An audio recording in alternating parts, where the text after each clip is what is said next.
আজকে রামগঞ্জ উপজেলা এবং পুরো বিএনপি কর্তৃক আয়োজিত এই পুনর্মিলন অনুষ্ঠানের সম্মানিত সভাপতি রামগঞ্জ উপজেলা বিএনপির আহ্বায়ক জনাব মোজাম্মেল হক মঞ্জু ভাই, উপস্থিত প্রধান অতিথি বাংলাদেশ জাতীয়তাবাদী দল বিএনপি চেয়ারপারসনের উপদেষ্টা, ঢাকা বিশ্ববিদ্যালয়ের শিক্ষক সমিতির সাবেক সাধারণ সম্পাদক, আমাদের পরম শ্রদ্ধেয় এবং রামগঞ্জের সন্তান জনাব অধ্যাপক মামুন আহমেদ, উপস্থিত জাতীয়তাবাদী যুব দলের সদ্য সাবেক সহসভাপতি জনাব ইমাম ভাই সহ বিএনপি ছাত্রদল যুব দলের নেতৃবৃন্দ, সবাইকে আমার সংগ্রামী শুভেচ্ছা এবং সালাম।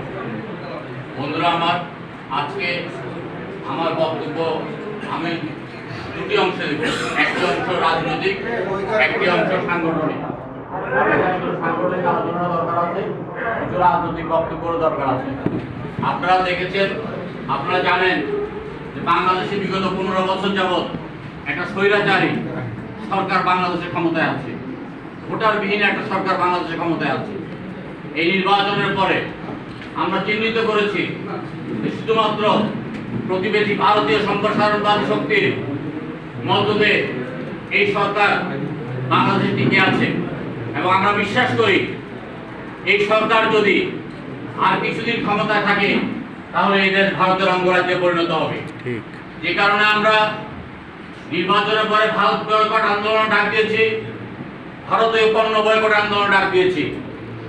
আমরা জনগণকে এও বলেছি, বাংলাদেশে ভারতের সবচেয়ে বড় প্রোডাক্টের নাম হলো শেখ হাসিনা। শেখ হাসিনাকে বর্জন করলে এই সরকার 16 বছর যাবৎ স্বৈরাচারী কায়দা ক্ষমতা আছে। কিন্তু আপনারা জানেন, আপনারা দেখেছেন, আপনারা ইতিহাস পড়েছেন অথবা জানার চেষ্টা করবেন যে আমাদের প্রতিবেশী যে পশ্চিমবঙ্গ, এই পশ্চিমবঙ্গে বামফ্রন্ট সরকার এক নাগারে 34 বছর ক্ষমতায় ছিল। এক নাগারে 34 বছর ক্ষমতায় ছিল নির্বাচনের মাধ্যমে। কিন্তু তারা যখন নির্বাচনের মাধ্যমে পরাজিত হয়েছে, বিগত বিধানসভা নির্বাচনে তারা একটি আসন লাভ করতে পারে নাই।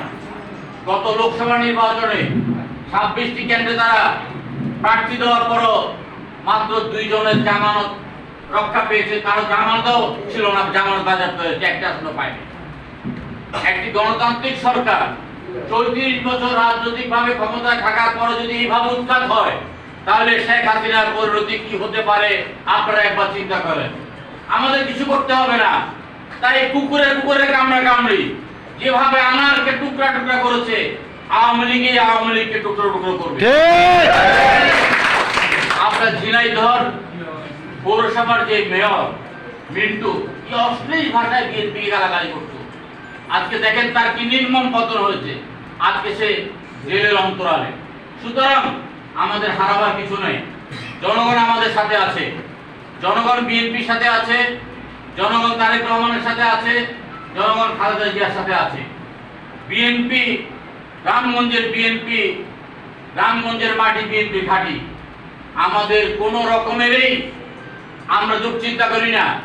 আমরা মনে করি হ্যামিলনের বংশীবাদকের মতো বিএনপির ডাকে রামগঞ্জের মানুষ সারা অতীত দিয়েছে, ভবিষ্যতে সারা দেবে আমরা আশা করি। এবং আমরা যখনই রাস্তায় বেরোই, আমরা যখনই বিভিন্ন জায়গায় যাই, বঙ্গবলের মতো মানুষ ছুটে আসে। বিএনপিকে শক্তিশালী করতে হবে। বন্ধুরা আমার, আজকে ইন্টারনেটের জমানা, আজকে মোবাইলের জমানা, প্রত্যেকের হাতে হাতে মোবাইল আছে। ভারত অল ইন্ডিয়া তৃণমূল যুব কংগ্রেসের যিনি সভানেত্রী, তার নাম হলো সায়নী ঘোষ। তিনি ভাইরাল, তিনি বক্তব্য দেন, অত্যন্ত ভালো বক্তব্য দেন। গত বিধানসভা নির্বাচনে তিনি পরাজিত হয়েছেন।